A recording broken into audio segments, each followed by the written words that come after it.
ओम वक्रतुंड महाकाय सूर्यकोटि समप्रभा निर्विघ्नं कुरु मे देव सर्वकार्येषु सर्वदा।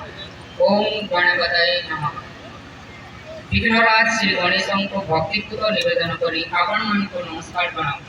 मु डॉक्टर दिलीप कुमार साहू आज आम महाविद्यालय 47तम भव्य वार्षिक उत्सव निमंत्रित मुख्य अतिथि डॉक्टर सौम्यरूपा रथ उपजिल्लापाल सोनपुर, सम्मानित अतिथि श्री सिद्धार्थ शेखर दास डेप्यूटी कलेक्टर सोनपुर, अन्यतम सम्मानित अतिथि श्री संजीव कुमार साहू गोष्ठी उन्नयन अधिकारी डुंगरीपाली, मुख्य वक्ता रसराज श्री अच्युत पुरोहित केन्द्र कवि कल्याणी, महाविद्यालय अध्यक्ष तथा आज सभार सभापति श्री गोविंद मेहर, अध्यापक अध्यापिका कर्मचारी वृंद, शिक्षाप्रेमी सुधीजन मंडली, गणमाध्यम प्रतिनिधि एवं महाविद्यालय छात्र छात्री वृंद समस्त को आंतरिकतार सह यही सभाको स्वागत जनाऊँ।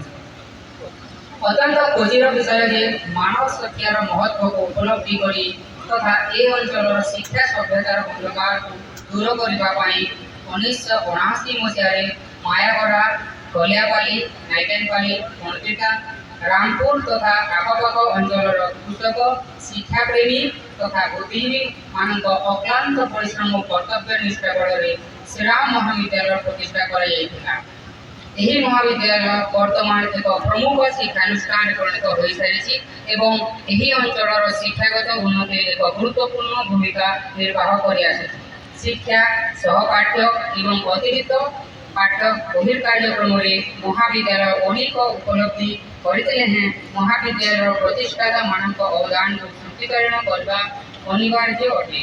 यही परिप्रेक्षी में दिवंगत राधेश्याम पुजारी, दिवंगत डिंगर साहू तथा चलित वर्ष आम महाविद्यालय प्रारंभिक संपादक डॉक्टर कृपासिंधु बड़पट्टनायक दिवंगत होगा आमको जेते मात्रा दुखित करिछि। अनुष्ठान प्रति अवदान आमको सेतिकी गर्वित करुछि। यही अवसर में महाविद्यालय समस्त कर्मचारी तरफ दिवंगत आत्मार सद्गति कामना करुछु। वर्तमान श्री गोविंद मेहर नेतृत्व में महाविद्यालय शिक्षा, शिष्टाचार और समग्र छात्र विकास दिगरे सफलतार सह आगक बढ़ुछि। एठारे प्राय 1200 छात्र छात्री युक्त 2 कला, विज्ञान और वाणिज्य और युक्त 3 समस्त विभाग सह सम्मान शिक्षा ग्रहण करछन्ति।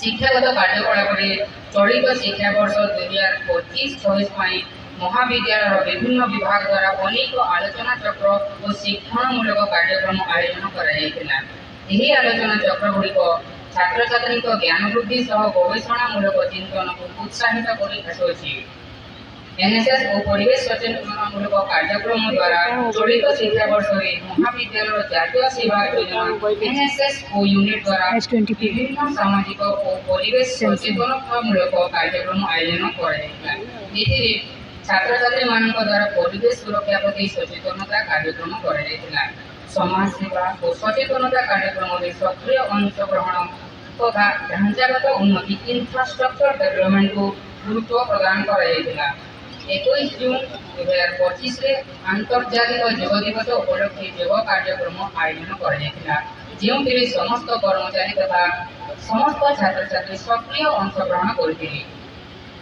26/6/2025 ठारू 4/7/2025 पर्यंत जातीय सेवा योजना स्वेच्छासेवी माने जातीय संहति शिविर गुजरात में अंशग्रहण करते 15 अगस्त में देश प्रेम उद्बुद्ध होगापाई रैली माध्यम घर घर तिरंगा कार्यक्रम कर 11 सेप्टेम्बर नवीन छात्र छात्री मानक अभिमुखीकरण कार्यक्रम अनुष्ठित होता 15 सेप्टेम्बर 17 सेप्टेम्बर मध्य मेगा प्लांटेशन ड्राइव 500 गछरोपण महानाम गछटी कार्यक्रम सामूहिक चारारोपण कर 24 सेप्टेम्बर जातीय सेवा योजना दिवस पालन कर स्वच्छता कार्यक्रम कर 2 अक्टोबर में स्वच्छता ही सेवा कार्यक्रम अनुष्ठित होता।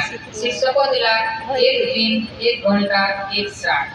युवा विकसित कार्यक्रम में मॉडर्न डिग्री कॉलेज सोनपुर रे छात्र छात्री माने अंशग्रहण करते 12 जनवरी जातीय युवा दिवस पालन कर 25 जनवरी जातीय मतदान दिवस उपलक्षे सचेतनता कार्यक्रम कर ओडिशा दर्शन प्रोग्राम रे एनएसएस छात्र छात्री माने अंशग्रहण करथिले।